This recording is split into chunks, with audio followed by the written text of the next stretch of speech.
आज मेरा ये वीडियो बनाने का मकसद ये है कि मैं अपने बलोच बहन भाइयों के सामने इस महारंग लांगू की असल हकीकत विद फैक्ट्स एंड फिगर्स पेश करूं और बाकी भी पाकिस्तानी अवाम जो इस एक्ट्रेस को नहीं जानते उनके सामने भी ये सारा agenda once and for all expose हो जाए। सबसे पहले तो हम आते हैं कि आपने इसको महारंग बलोच नहीं कहना।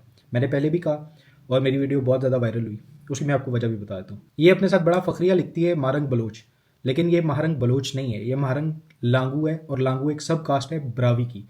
ये पाए बलूचिस्तान के अंदर जाते हैं, इस वजह से अपने साथ बलोच लिख लेते हैं, अदरवाइज ये बलोच नहीं है। और बराए रास्त इनका ताल्लुक बलूचिस्तान के साथ नहीं है, यहाँ के सेटल हुए थे तो उसके बाद अपने साथ बलोच लिखना शुरू हो गए। इस वजह से मैं आपको कह रहा हूँ कि इसको आपने महारंग लांगू कहना है, महारंग बलोच नहीं कहना। महारंग लांगू के जो वालिद साहब थे उनका नाम था अब्दुल गफार लांगू। अब्दुल गफार लांगू बीएलए का दहशतगर्द था। ये बात मैं नहीं कर रहा, बीएलए का जो रूहानी बाप है मामा कदीर, जिसकी आप ये वीडियो देख सकते हैं। प्यार के साथियों ने माफ नहीं किया।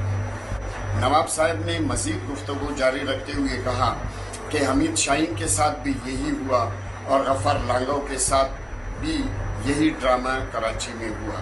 उसके करीबी अजीज बीएलए में था तो गफार का हालात सुनकर उसने बीएलए को खैरबाद किया और उन्होंने कहा कि कल को मेरे साथ भी ऐसा न हो।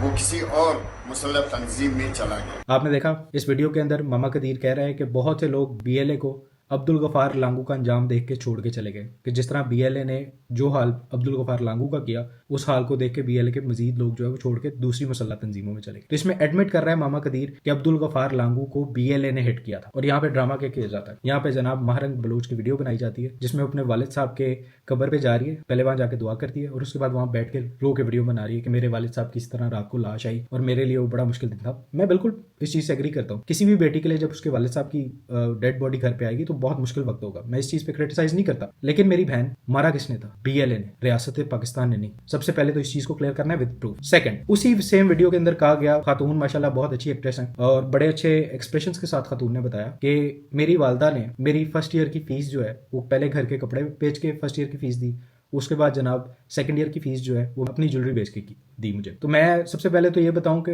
खातून जो है वो मेडिकल कॉलेज में पहुंची किस तरह। बुलान मेडिकल कॉलेज की वेबसाइट मौजूद है, इसमें किसी के लिए कोई शुबे वाली बात नहीं है। आप जाइए ओपन मेरिट में जाके देख लें कि बुलान मेडिकल कॉलेज का 2013 का मेरिट क्या था एमबीबीएस के लिए, आपको वाजिया पता चल जाएगा। That was around 77 to 78% at least. जिस बच्चे के 77% नंबर आए एग्रीगेटेड मेरिट के साथ उसको एडमिशन मिलना था। खातून का रिजल्ट कार्ड ये, इनकी टोटल एग्रीगेटेड जो परसेंटेज थी वो 57.29 थी। फिर एडमिशन किस तरह मिला? पहले तो मैं इस चीज पे आ जाता हूँ कि एडमिशन किस तरह मिला। रियासत ने जब महसूस किया कि ये बच्चे दहशतगर्दी का शिकार हैं तो बहुत से स्टूडेंट्स को स्कॉलरशिप्स दी गई और सीट्स प्रोवाइड की गई मेडिकल कॉलेजेस में, इंजीनियरिंग कॉलेजेस में, या फिर क्या कहते हैं किसी ने अकाउंटेंट बनना था उस अकाउंट्स कॉलेज में भेजा गया, लॉ कॉलेजेस में भेजा गया। इस तरह रियासत ने सोचा कि शायद मरहम रखा जा सकता है। उसी जब एक कैंपेन चली जिसमें रियासत मरहम रख रही थी जख्मों के ऊपर, उसी मौके का फायदा उठाया महारंग लांगू ने और रियासत ने महारंग लांगू का बुलान मेडिकल कॉलेज के अंदर एडमिशन कराया। अब आ जाए दूसरी बात पे कि वालदा के कपड़े बेचे फर्स्ट सेमेस्टर में और सेकंड सेमेस्टर में ज्वेलरी बेच के फीस अदा की। माहवार रियासत पाकिस्तान 10,000 रुपया महारंग लांगू को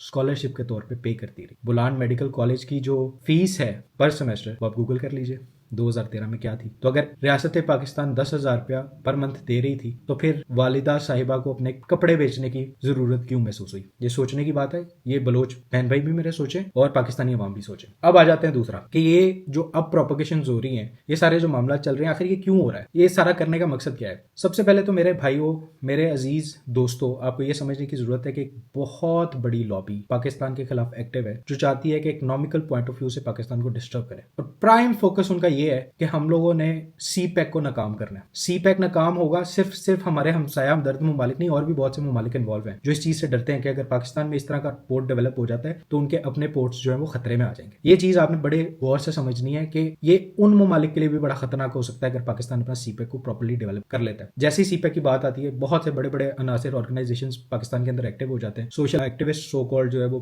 पूरी दुनिया से आके यहाँ एनजीओ बनाते हैं और जनाब राब्ते करना शुरू कर देते हैं। तो बेसिकली बलूचिस्तान में होता क्या है, जो अब्दुल गफार लांगू साहब भी करते थे और ये बीएलए का शुरू का काम, पैसे इकट्ठे करने का तरीका ये था कि बलूचिस्तान से इस तरह की स्टोरीज उठाते थे, इस तरह के बच्चों को उठाते थे जिनके वालदैन जो है वो दहशतगर्दी की जद में आ गए थे, या तो वो खुद दहशतगर्द थे या उस दहशतगर्द हमले के अंदर उनको कोई इफेक्ट हो गया। उनके बच्चों को उठाते थे, बैकग्राउंड स्टोरी पूरी एक सेट की जाती थी कि जी मेरे वालिद साहब को इस तरह रियासत उठा के ले गई और फिर रियासत ने मार के मेरे वालिद साहब को वापस पहुंचा दिया, जिस तरह स्टोरी महारंग लांगू ने चलाई अब्दुल गफार लांगू के वाले से। इसी तरह की सेम स्टोरी बनाई जाती है, उस बच्ची की एक पूरी बैकग्राउंड बनाया जाता है, एक प्रोफाइलिंग की जाती है, बाहर के ममालिक में लेके जाया जाता है, बड़े इंटरनेशनल फोरम्स में लेके जाया जाता है और कहा जाता है कि देखें जी हमारे साथ बड़ी ज्यादती हुई है, ये बच्ची है, इसके वालिद साहब को मार दिया, इसके भाई को मार दिया, इसके शोहर को मार दिया, और जनाब इस तरह के सारे इश्यूज हैं और अब इसे फंडिंग दें। बीएलए का फर्स्ट सोर्स ऑफ इनकम जो है ना वो पहले इस तरह था, इस तरीके से भी ये लोग फंडिंग अपनी जमा करते रहे। मारंग ने भी इसी चीज को फॉलो किया और अपनी प्रोफाइलिंग बिल्कुल उसी तरीके से सेट। अब आप देखिए जब कोई दहशतगर्द हमला होता है सबसे पहले खातून पहुंच जाती हैं, मजम्मत नहीं करती कभी भी, चाहे वहाँ पंजाबी मजदूर मर जाएं, पंजाब सिंधी मर जाएं,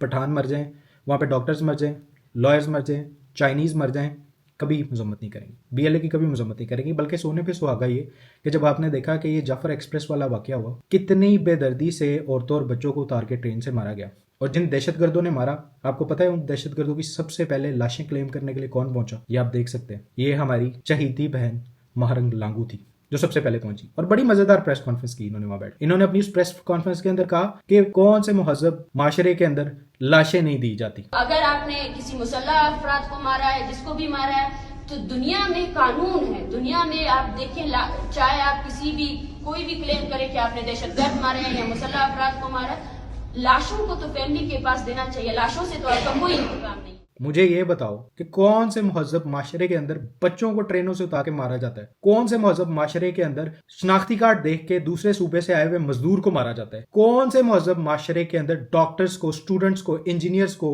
और फॉरेनर्स को मारा जाता है? कौन से मुहज़्ज़ब माशरे के अंदर ये सब कुछ होता है? आपको ये तो नजर आता है कि रियासत लाशें नहीं वापस कर रही दहशतगर्दों की, आपको ये नजर नहीं आता कि उन दहशतगर्दों ने किया क्या था? ये सिर्फ अपने आकाओं को खुश करने के लिए किया जाता है। मुझे ये सिर्फ जवाब दे दें कि कौन से मुहज़्ज़ब माशरे के अंदर ये सब कुछ होता है जिसकी आप मजम्मत नहीं करती।